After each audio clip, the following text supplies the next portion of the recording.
heat of Fort Lauderdale on a Sunday night. Three really contrasting kind of games, which I think when looked in isolation at, you can come up with different conclusions to if you come up with cumulatively.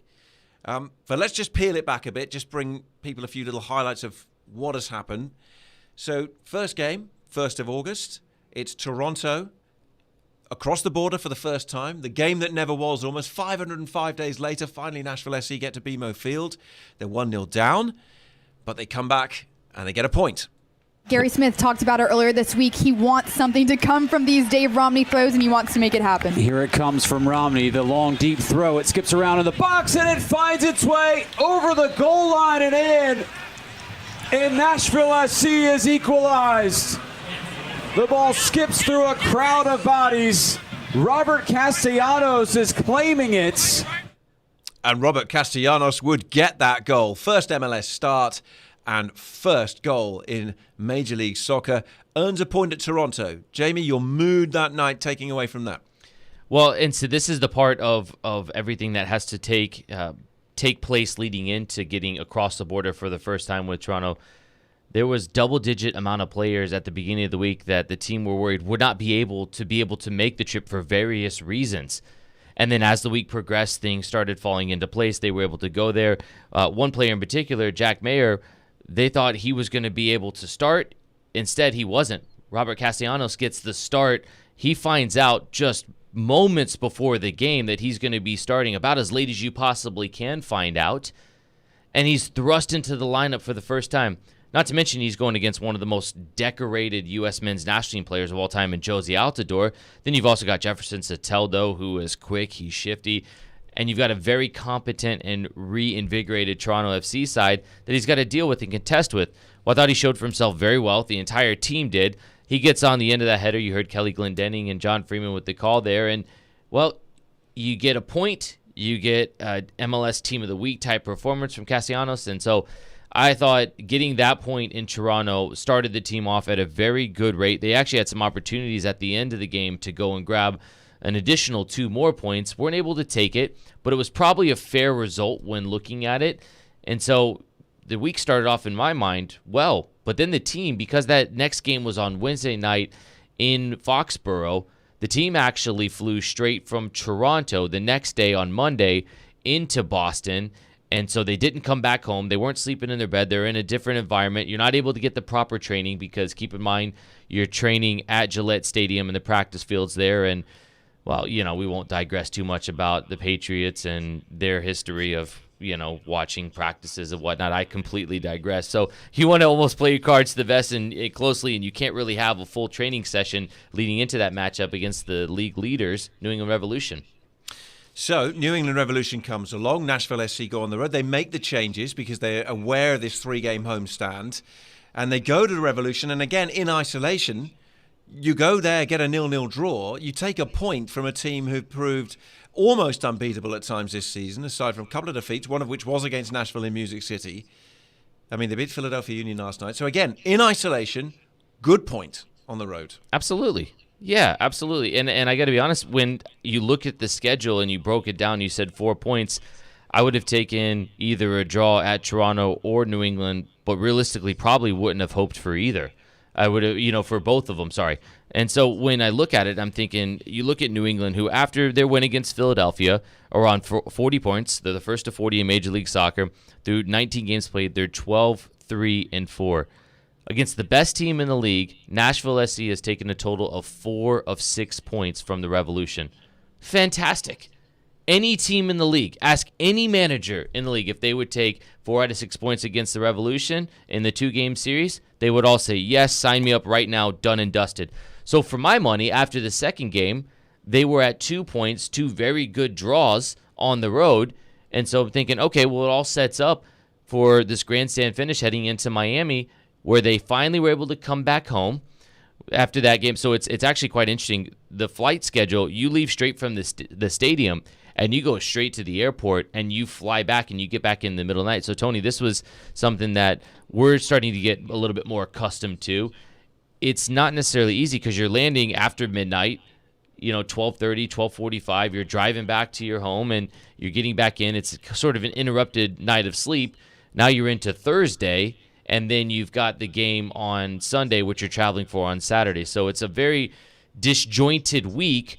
But keep in mind, you've got 2 good ties already going into that third game. So I was pleased in thinking that the team was in a good spot heading into the weekend. So we go to the weekend. We go to the heat of South Florida. It's Fort Lauderdale. It's a 6 o'clock local time kickoff.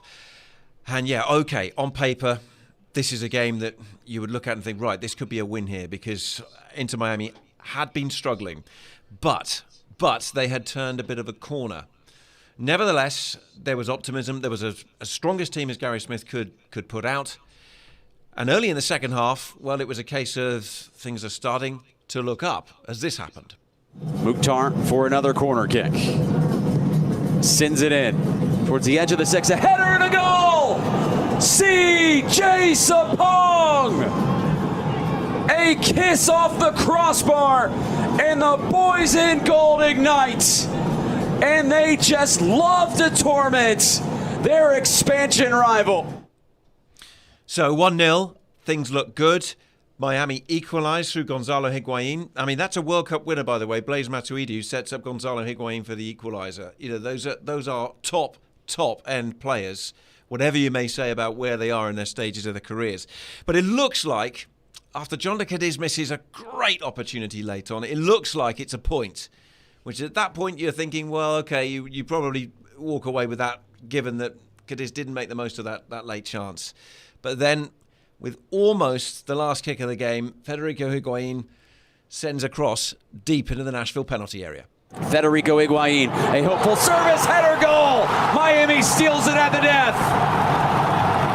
Indiana Vassilev, his first Major League Soccer goal. And it may be the final touch of this match. And it kind of was, really. John Freeman on the call, of course, on ESPN 94.9. A 2-1 defeat. And so Nashville end the week on a low. 2 points from 9. And then some of the debate starts to rage. A lot of people with some pretty strong opinions, Jamie.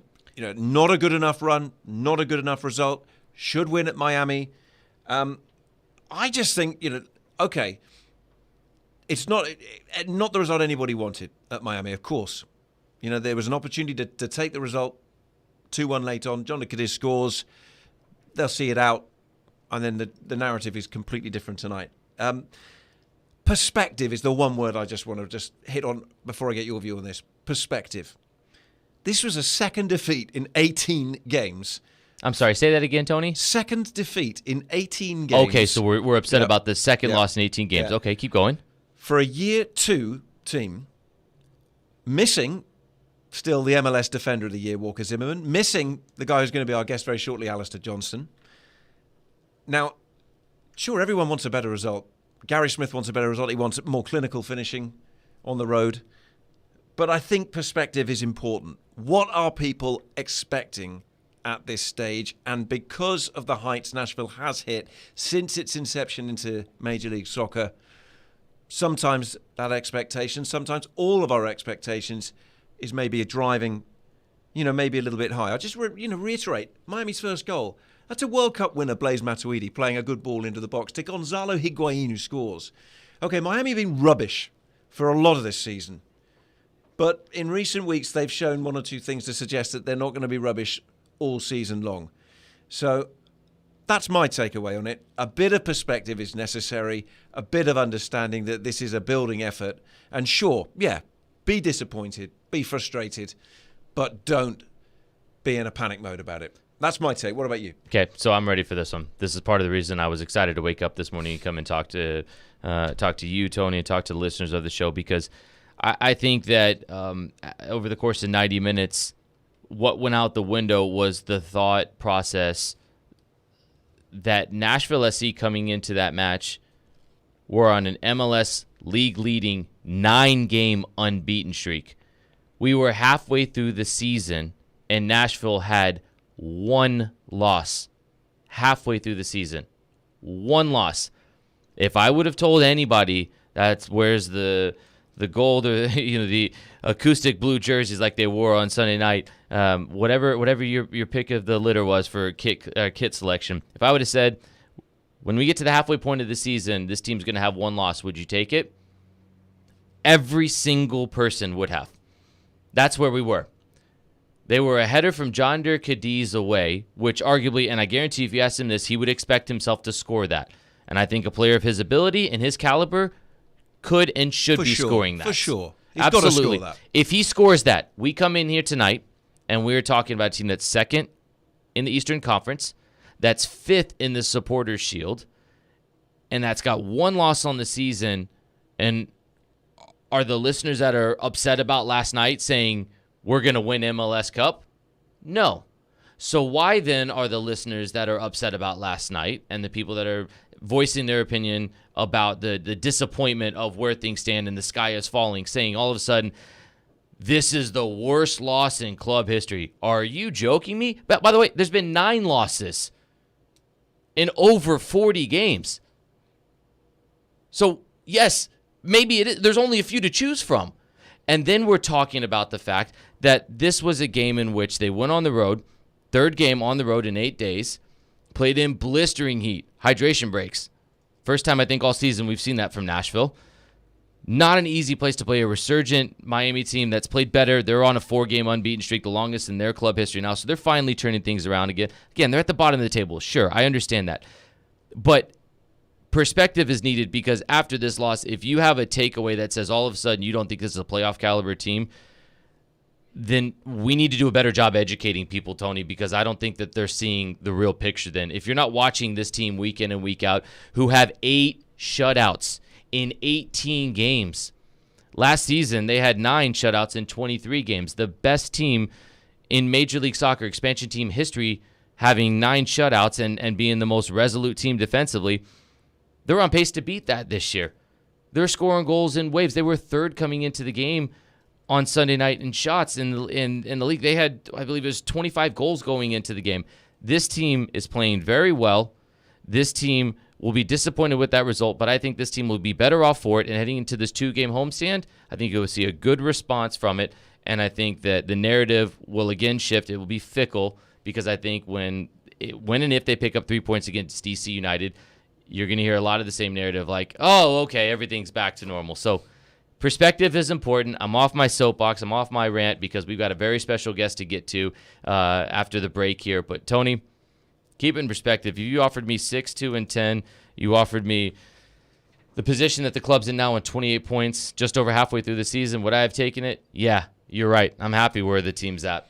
All right. Well, we let off some steam. So it's all going to be over to our special guest, Alistair Johnson, international and, of course, Nashville SC right back. He's joining us after the break here on NSC Backstage, presented by Camarena Tequila.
We welcome you back to NSC Backstage. Tony Husband, Jamie Watson, and we're presented, as always, by Camarena Tequila.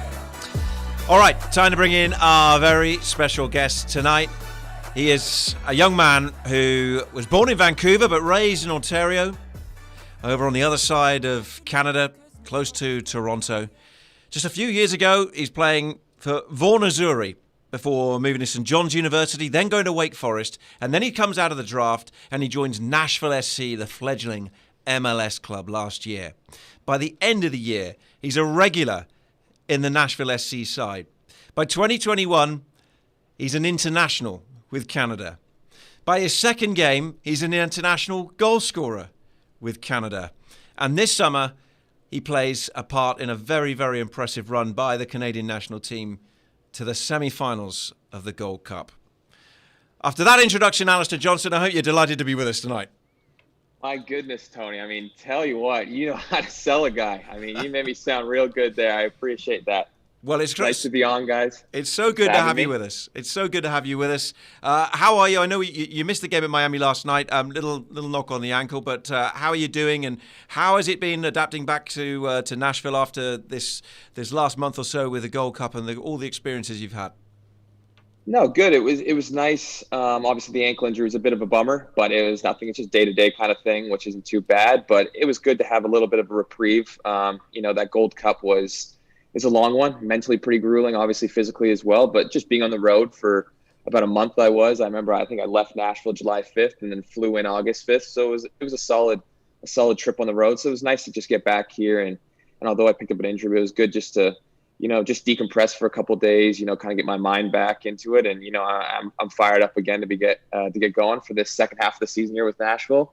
It was a bit of a bummer last night, the result, but at the same time, I was on the show earlier. I was listening, and Jamie, I'm in the same boat as you. I don't think it's anything anyone needs to get too worked up about. At the end of the day, we're on a pretty good run, and all things got to come to an end at some point. But this team's pretty resilient, and I have a feeling we're going to have a good performance, and it'll make the boys bounce back this coming weekend. And that performance in Miami was all without Alistair Johnston and the MLS All-Star selection, Walker Zimmerman. So those are both players that Nashville SC certainly are excited to get back as soon as possible. Alistair, you are one player that has just had a meteoric rise in Major League Soccer.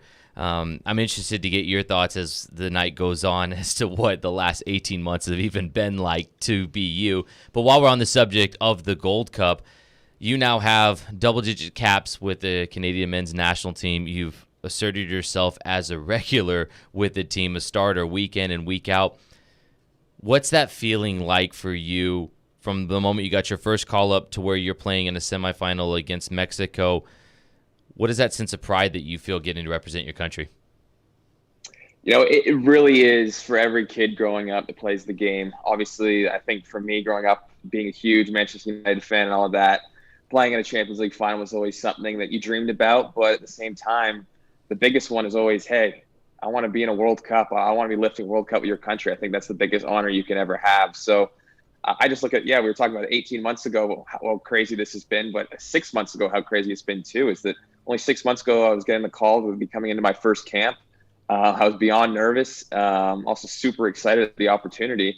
And now you look at it, I guess 10 caps now. It's pretty crazy. And getting to play in front of 72,000 screaming Mexican supporters down in Houston was an insane experience. And, it's one that I'm definitely going to take with me for the rest of my career, no matter what happens. So just been really lucky to get that opportunity with this country. And also just super excited to be a part of this group. Tell you what, I think when you look around, you look in the past, I didn't watch the Canadian men's national team games growing up because, to be honest, we weren't really competitive. And you can see by now, once I came into the group, and we've seen the stats. I mean, we haven't made it to that final stage of World Cup qualifying since I think the 98 World Cup was. So it's been pretty crazy with some of that stuff. So now being a part of this group of players where you can just sense the excitement, and me even being a fan of Canada just a couple of years ago, seeing guys like Fonzie, Joe David, and guys like that coming through, like Kyle Larin scoring goals for fun. And being a fan of that a year ago, 12 months ago, to now being a part of it. They know me by first name. I'm their teammate. They rely on me on the field. And that's a pretty crazy feeling. And to also just be 22 years old and just getting to live that It's pretty cool that I'm honestly one of the older guys when you actually look at that kind of that age group that's coming through. It's a really just weird perspective to put it in, but no, just it's super exciting being a part of this group, and what an honor it's been to represent my country. And I think the future is looking pretty bright for this country, and you just see what's going on, how the game's really grown in the country in Canada up north. I mean, just look at our women's team going out there winning Olympic gold.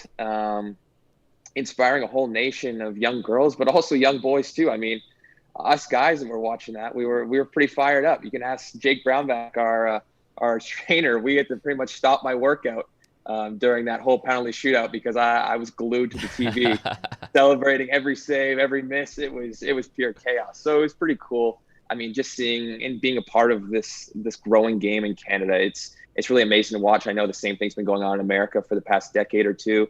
And, it's being a part of it. It's a pretty surreal feeling. That's hilarious when you say weird perspective. They know my name, and Alistair, you're like one of the first names on the team sheet now. It's pretty remarkable. Big run from Canada. They're playing incredible soccer both on the men's and women's side. And if you're just joining us, that's the voice of Alistair Johnston, defender for Nashville SC and the Canada men's national team here on NSC Backstage, presented by Camarena Tequila. Alistair, we had your assistant coach, Stephen Caldwell, on a few weeks ago. He's a TSN analyst, and he was helping preview the Toronto FC match the first time these two teams played. And he had this to say about you.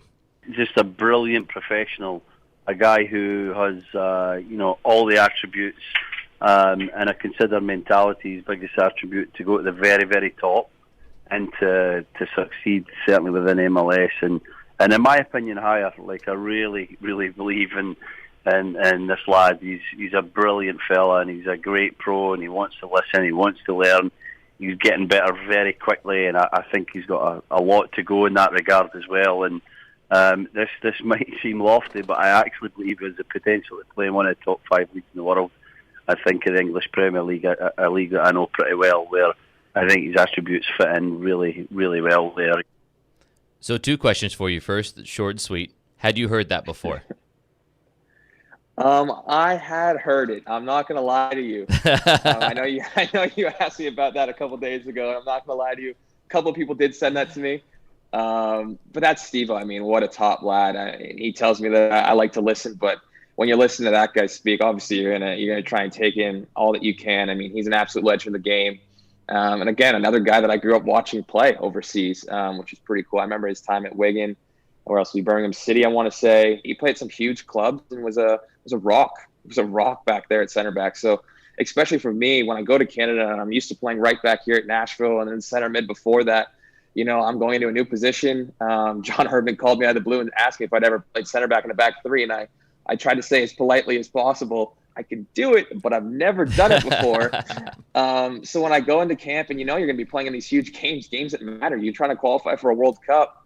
And then I got a guy like Stephen Caldwell right there that I can learn from, who's played center back at the highest level. Oh my, am I all ears or what? So no, he's been top class. It's been unbelievable having him a part of that staff, and I've learned so much from him already. And he's made that transition to that position as easy as possible for me, for sure. Which is great. And then when he makes that comment about being able to play in the top 5 league in the world, and he said the Premier League, do you agree? What's your assessment? And do you have any ambitions of playing over in Europe one day?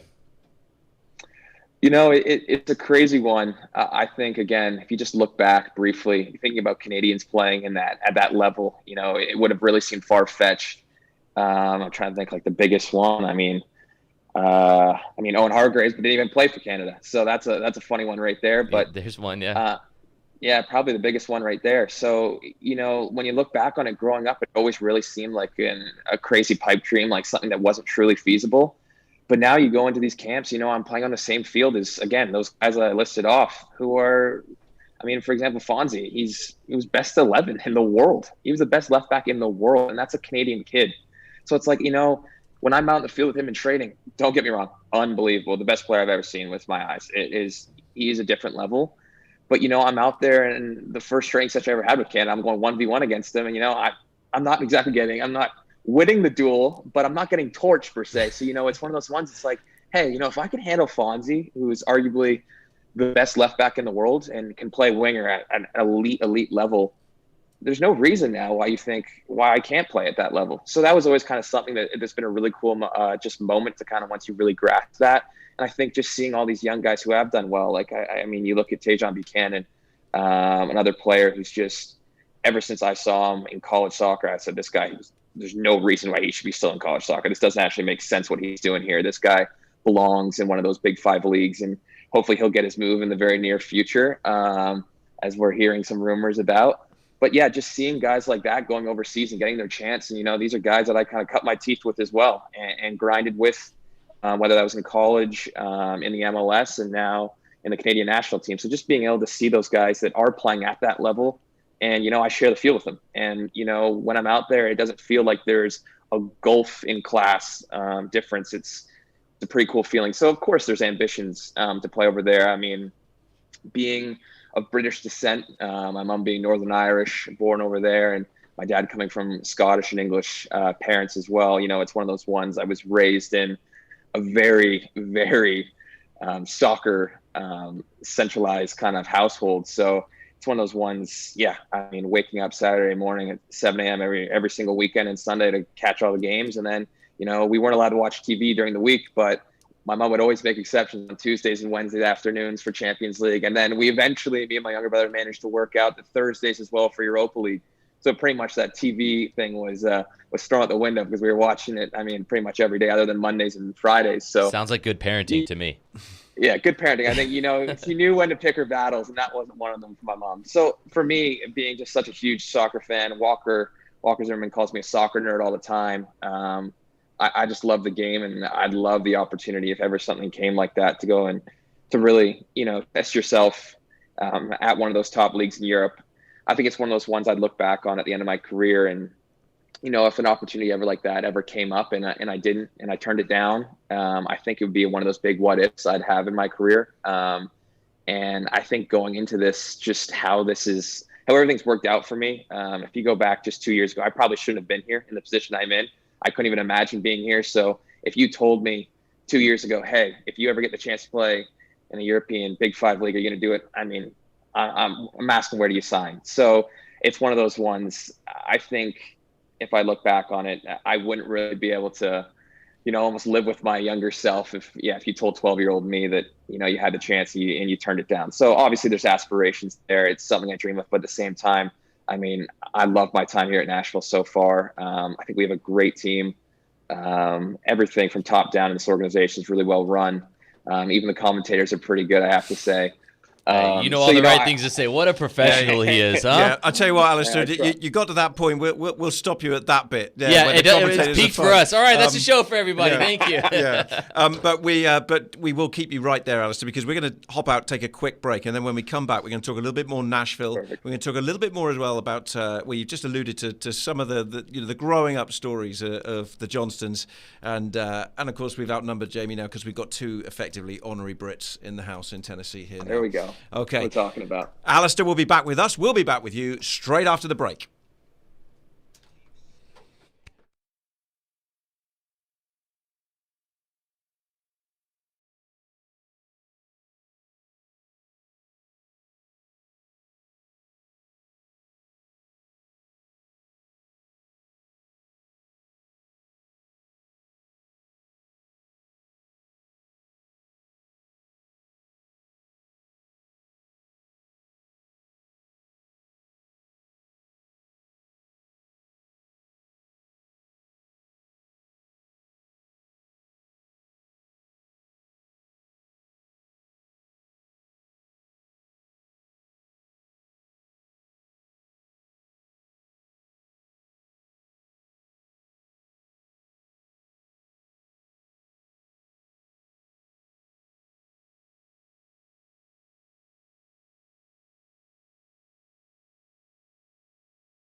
listening to NSC Backstage on ESPN 94.9 and the Game Nashville app.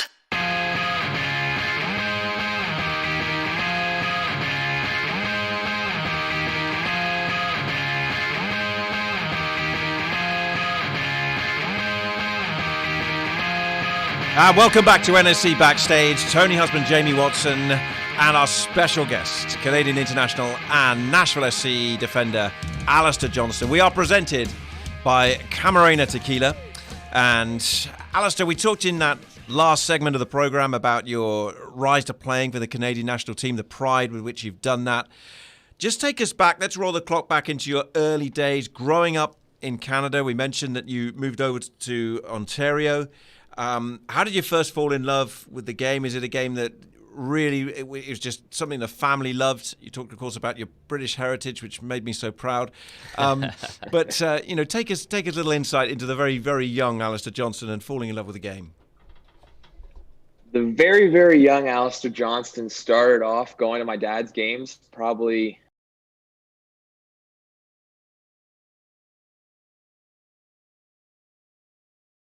The first jersey I ever wore actually was a Newcastle kit.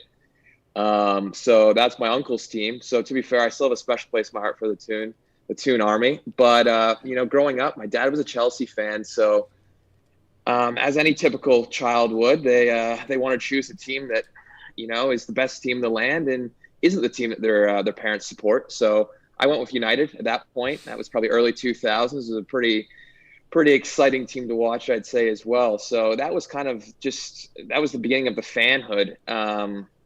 But no, I started kicking a ball around, around 3 years old. And I was in a great spot. My dad was actually coaching my older brother. And we both played in a house league team, but we both wore the same jersey. So it was great. I would go to my game, and then right after, my dad would just take me over to the other field where he was coaching my older brother, and they would throw me out there as well. And I mean, no one could tell the difference between a 3 and a 5-year-old. So the 3-year-old was out there playing against the 5-year-old too. And that was just kind of the love for the game that I had. And it kept developing. I just had such a love for the game, and it was nice. My younger brother was the most athletic one out of us three. And my older brother's the brains. I'll give him that for sure. But my younger brother was definitely the most athletic. So it was a great dynamic to have. We'd stick my older brother in net in the backyard, and then me and my younger brother would just go at it 1v1 or just 2-on-0 against him. Crossing and finishing whenever we wanted in the backyard. And we would spend hours on hours. It would be hilarious. We'd get off the school bus, run out to our backyard. My dad set up a bow net. This is one of the perks of having a father that works in the soccer industry. Hooked us up with a bow net, which we put in the backyard. And then we had a little one, which we put in the basement. Because I'll tell you what, those Canadian winters are cold, man. You can't be out there in the snow for those 5 months in the winter. So we would just go downstairs then. My mom hated it. Never let her finish the basement when we were in our teams, just because we'd be down there ripping balls all winter long, which was always good fun for her. My dad having to do the drywall all the time down there. But no, so outside, out in the backyard, me and my younger brother, it was great having someone who was very advanced for his age in terms of his athleticism. So it wasn't like it was unfair me going against him. He was a really fair battle, to be honest, a little fairer than it should have been. But no, having someone else that just had that same drive and love for the game, we'd be out there constantly. And I think that a lot of people around the neighborhood always were kind of like, oh, that's the soccer family there. I mean, you'll see them out in the backyard all day long. So that was just us. I mean, that was, and it wasn't weird to me that you were out there every single day right after training. And then it was kind of crazy. We just go out there and we always played barefoot, or we'd take soccer socks, put them on, run out in the backyard, play for hours, and then we'd get called in for dinner and then go straight to training after. So that was kind of my childhood growing up, watching as much football as I could and playing as much as I could. And it turned out pretty well, I think you could say. So we asked some of the fans of Nashville SC to send in some questions to you via Instagram and Twitter, and we got several responses, but one in particular I wanted to ask from the user NNCE09. They asked, what inspired you to play soccer? I think that story sort of tells it. And so maybe I'll put a little twist on that question. Maybe who was it that inspired you? Was it your family that you just talked about growing up? Was it a particular coach as well that inspired you to fall in love with the game? It's got to be my dad. He was the one that his whole family was just so invested in the game. He worked in the industry, still does to this day. Just a huge fan as well, and just got me hooked on it. It was a drug that I just couldn't get enough of. And, I'll tell you what, wouldn't have it any other way. And also I have to say there were some players though, growing up, watching that United side, I think I'd say Paul Scholes was a player that I always really enjoyed. And I think if you ask Dax, he would probably say the same thing as another United supporter. But growing up, that's exactly what I wanted to be like, a bit of a tenacious center mid who loved a good tackle. He wasn't known exactly for being a great tackler, Paul Scholes, but man, he could hit a ball so sweet. Oh, the purest, most underrated player ever in English soccer, in my opinion. Yeah. Yeah. I mean, he coming through that time frame with Gerrard, Steven Gerrard, and obviously Lampard and all those guys playing through the middle. It was definitely a tough one, but I mean, Scholes, how he pinged a ball and some of the goals he scored were just unbelievable. So I was, he was another guy that I just wanted to emulate. So that was probably the player I looked up to. And my dad was definitely the one that just, pushed me into the game and to go enjoy it. And the dream kind of went from there. Now, you went to St. John's University, and then football is serious then for you. Obviously, that's after a time at Vaughan Azzurri as well. And then you get the chance to move to Wake Forest. You get the chance to move to the United States. What was it like to leave Canada and move down south? Again, I kind of sound a little funny here, but I'm a huge soccer fan. But at the same time, growing up in Canada, we're just huge sport fans. I mean, hockey's a big one. But for me, growing up, college sports was also a massive thing for us. And Wake Forest provided an opportunity to go down to a school that played in the ACC. So that these are kind of schools that you grew up watching, whether it was basketball or football. Like Clemson, getting to play against schools like that, and just the big schools, Duke, North Carolina, being in the same conference as that, and learning that Wake Forest is the best team in the nation at that time, and still are one of the top programs, always will be, I think, with how well they're running and just the facilities they have. But getting an opportunity to go to a place like that where I'd get a great education, which was the checklist for my mom, and also be a place where I could go learn and, kind of hone the skills a little bit, was definitely something that, really stood out to me as something that I wanted to try. And I think that a lot of people don't realize, but up in Canada, yeah, college sports are a huge thing for us. And that was always something that was really a cool kind of idea to me. I knew growing up and going through high school that I wasn't highly recruited enough by Toronto FC Academy or anyone like that. I was going to be getting a pro deal coming out of high school. So for me, kind of in that 11th and 12th grade year, the opportunity to go down south and really get to experience that. So St. John's was in New York City, was an unbelievable experience for 2 years. And then getting to go a little further south and getting to play in the ACC was another unbelievable experience. And I really wouldn't have changed anything looking back on it. I love how my past turned out. I love that I got a degree from a great school, and really got to push myself in the classroom as well, mentally, stimulating myself. I'm really happy with how that pathway went. And it's one of those, a lot of people ask as well, like, hey, would you have done it the same or differently if you could have? And I tell you what, that school route really worked for me. Obviously it's not the same for everyone, but what I got out of it in terms of growing as a human as well as a player. Madison Square Garden. Red Storm in Queens. Yeah, it's a cultural change. Sure. So from going from there and then down to Wake Forest, and then the next part of your journey would take you to Nashville, and that's going to be the last part of our journey tonight. So Alistair's going to fill us in on the move to Nashville and how life in Major League Soccer has gone for him, and he's going to do so after our final break. You're listening to NSC Backstage, presented by Camarena Tequila.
This is NSC Backstage on ESPN 94.9 and the Game Nashville app.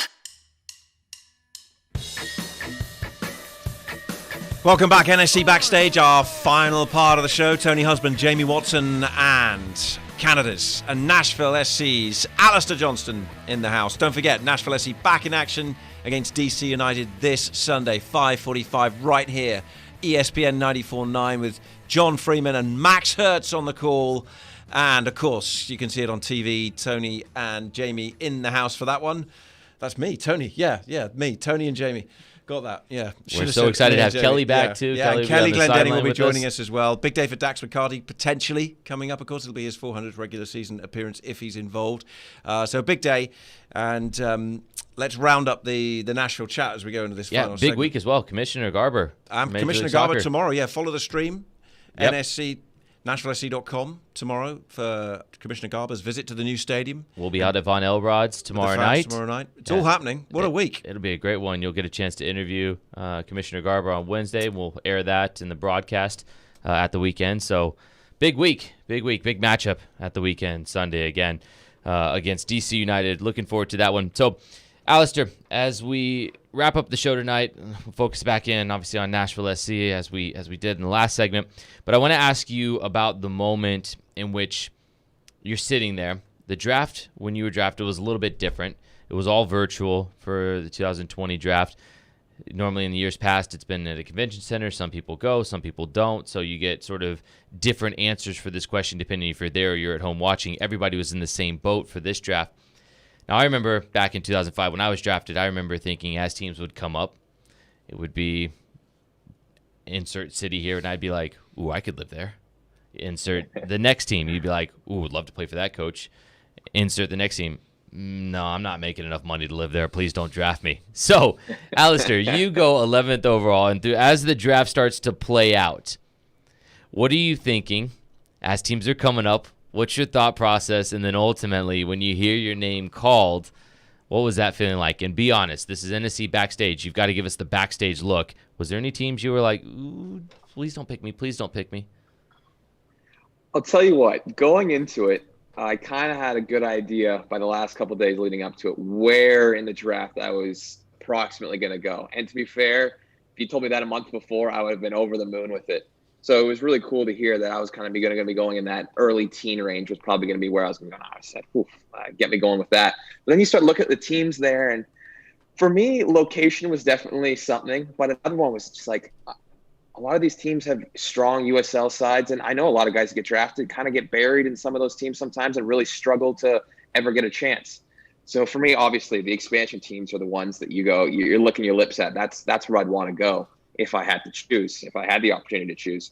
But obviously with how the draft works, Nashville selecting second overall and won't be selecting the teams. They'll be selecting then the beginning of that second round. And I knew that more than likely I wasn't going to slide all the way down to the second round. And that would have been a little more back sweat than I already had going on.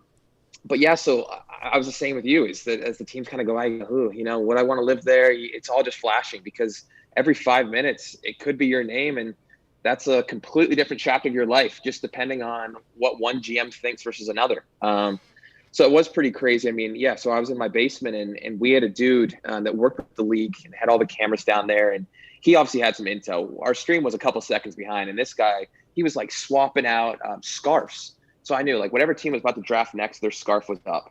So I remember it was supposed to be, I want to say Colorado and Montreal had just swapped their pick or something. And it was supposed to be one scarf. And all of a sudden he pulls it out and puts down a navy and gold one. And I'm like, what team is that? Is that Columbus? Like, who just traded up into like the number 11 spot? I'm like, I don't know what's going on right now. I couldn't really tell. I just saw it out of the corner of my eye, but I'm on the camera, so I'm still looking. But I know something's going on here. And all of a sudden, 10 seconds later up on the screen, it says Nashville traded in. And at this point, I'm like, I hadn't even thought. It was one of the only two teams, them in Miami, that hadn't even crossed my mind that they were a possibility. So instantly I go, wow, Nashville's in this. And I turned and looked at my agent and he was smiling. So he also had just gotten the text, the inside info. And I was like, oh my goodness. And it all kind of hit there. And I'll tell you what, crazy relief and excitement. Because again, yeah, it's just, wow. And all of a sudden you start thinking about, okay, My U.S. geography is decent, but where exactly is Nashville in comparison to some things? And, it was one of those ones. I'm like, okay, Tennessee, touching North Carolina. That's a pretty good spot. I really like North Carolina weather. I couldn't have done a Florida team. I'm telling you, I would have died in the humidity. I saw what the boys were going through down there in Miami last night. I wouldn't have survived that one. So, there's a couple clubs like that. You were really hoping don't do something crazy like trade in and really like you. But seeing Nashville was the one that traded up and realizing they were going to take me. I mean, I was over the moon. It was a big relief. I know everyone, when you see them on the NBA drafts, the NFL drafts, they're all in their nice suits and everything, walking up, they're dapping up the commissioner and stuff. MLS draft's a little different. It's one of those ones. I don't know how they hold it together so well in those drafts. They all look so cool, calm and collected. And me, I was over there. It's like, get this over with. Like, I just want to know where I'm going and celebrate with my family and friends that were there. Because I couldn't imagine. I mean, if you slide into that second round or something, you're sitting there for 2 hours, just sweaty palms, not knowing what's going on. It's not really a fun feeling at all. So it was one of those ones. I was excited to get it over with and over the moon that Nashville was the one that took me. I love hearing that story because you're right. I love that your honesty in that, because there are some moments and you're picturing your life for 5 minutes living in that place, and then it's like, okay, well, never mind. Like, I didn't want to go live there anyways. Next one. And then it switches so quickly, and so that's really cool to hear as you listen to the voice of Alistair Johnston, Nashville SC defender here on NSC Backstage, presented by Camarena Tequila. Now that you are in Nashville, you've been here for about 18 months. Let's just ask you some basics. Like, give me your favorite food, restaurant here. I think that was one of the questions we actually had this week. I believe it. It was from one of the fans that wrote into us. Give us like your favorite restaurant, favorite thing to go do in town if you have an off day. Okay, I mean, today, for example, is an off day. But for me, I'm not a big off day fan of sitting around. That's never been my style. I'm a big biker. I've made it very clear to everyone in our locker room that my plan, once the career is done, is to try and get into some triathlons. It's something my cousins do and my aunts and uncles do. So going to try and get into that stage. So I went out. I love going down to the Percy Warner Park. Unbelievable, the loop they got down there. I did, unfortunately, take a wrong turn today. I tried to do the 11.2 mile loop. I definitely took a wrong turn because all of a sudden I was at a road and it was definitely not 11.2 miles. It was more something like 15 miles. By the time I got back, I was drenched in sweat. I said this off day turned into a pretty hard day pretty quick. Is this just your way, Alistair, of trying to get John Ireland and all the physios and everything to just go easy on you for a couple of days? To say, oh look, guys, I did 15 miles. Really tough day. Yesterday. Did you guys hear me on the show last night? I was talking about that. Yeah, what I should start doing is just stealing my bra and my pod out and letting them see the mileage I'm putting up on my off days. Go, hey boys, like you guys don't know what this guy's doing on his off day. Smart man. But that would be, that might be a trick I got up my sleeve coming up in the next couple of weeks. Then get you veteran that would status. be a veteran move. Yeah. All right. So then you have a tough day. What about where do you go for a restaurant? Yeah. Where do you go to eat? For food, this is a good question. So you see, I'm a big fan of hot food. So everyone's like, you gotta try the hot chicken. Like we're talking spicy. You spicier the better. Yes, I'm a. Let's say, for example, the Thai Asane place. I love this place. Me and Lovitz always talk about it. There's like 5 levels of heat. He goes for number 5. He got level 5, and he said he was in a world for about 48 hours. He was in a really dark place. 48 hours. Yeah, he was sweating. I mean, you're sweating out of every orifice on your body. Like, I like it. I really enjoy when I'm eating something and it's burning hot. And like I'm like sweating out of like the pores under my eyes. It looks like I'm crying, but it's just sweat. We actually have a good story. So we went to Hattie B's. I mean, it's a classic Nashville hot chicken. We got that one, and I bet Elliot Panico, rookie goalkeeper in my class, he hates hot food, hates it. So I said, hey, you know what? Us rookies, we play card games and stuff, and we keep a running tally. If you can see up on the board back here somewhere, it's written on the board. It's probably hidden, but what's the card game? We keep a running tally. We said we play 22 a lot. We've played Settlers of Catan. We've played all the games. So we have a running tally going. So I said, you know what? It's 1st to 10 wins. But I was like, you know what? I'll give you 1 win, 1 tick, if you eat half of that. It's the hottest one, the Nashville hot chicken out of Hattie B's. And that was one of the funniest things I've ever seen, because for me, it's like, okay, yeah, it's hot. I'm not loving, like, it's burned a little bit. But oh my God, he was over the sink just trying to just throw up anything he could. And, stuff like that for me. Lapping up milk. To win in a game. Yeah, exactly. He's dying for milk. Jack's trying to hoard his precious milk. How he is. Now, don't get us started on the milk, for goodness sake. We were going to that's a whole other I'd hour show we you my need on the fridge. milk. I'd show you my fridge. I mean, half of it is taken out with just these, these gallons of milk, man. It's unbelievable how much milk this guy consumes. But, I tell you what, that's the Midwest. It's a little different up north. We don't do that kind of stuff. Yeah. Hey, this guy's incredible. That is fantastic. I mean, how else could we finish but, with Alistair telling us about Dan Lovitz's dark place for 2 days. Yeah. After some hot chicken. I mean, after a hot curry, that was, yeah. I thought we peaked earlier when he gave us a compliment. We went further beyond that when we learned all about who can handle hot food and who can't. Listen, Alistair, 20 seconds. The rest of the season, your hopes and aspirations for the team in 20 seconds. MLS Cup. I think it's as simple as that, isn't it? I mean, we made a pretty good run last year, but it's always about improving, taking that next step and pushing the boundaries. And this team's good enough. And I know a lot of teams, you don't want to come to Nashville. You don't want to see us in your bracket, in your playoff bracket. We're going to be a tough team to beat. Everyone knows that. And it's exactly how we like it. So MLS Cup. Top man. Alistair, it's been fantastic to have you with us. Thank you so much for being our guest tonight. Thank you for having me, boys. We'll see you back on the field very, very soon. Jamie, you enjoyed tonight? What a guest. This guy's incredible. What Fantastic. a guest. Incredible stories. It was awesome. Tony, you're decent too. Oh, thanks, mate. Appreciate it. Yeah. Is this the bit where I say you're good too? Yes, of course it is. Thank you, mate. There we go. And your new old friend, David Beckham, mate. Hey, there we go. Yeah, all right. Okay, we had to get that one in at the end. Good stuff. Okay, from Alistair Johnston, from Jamie Watson, from Tony Husband and all the team, producer Max Hertz. We'll see you Sunday for DC United and follow us all through the week for Commissioner Garber's visit as well. Good night.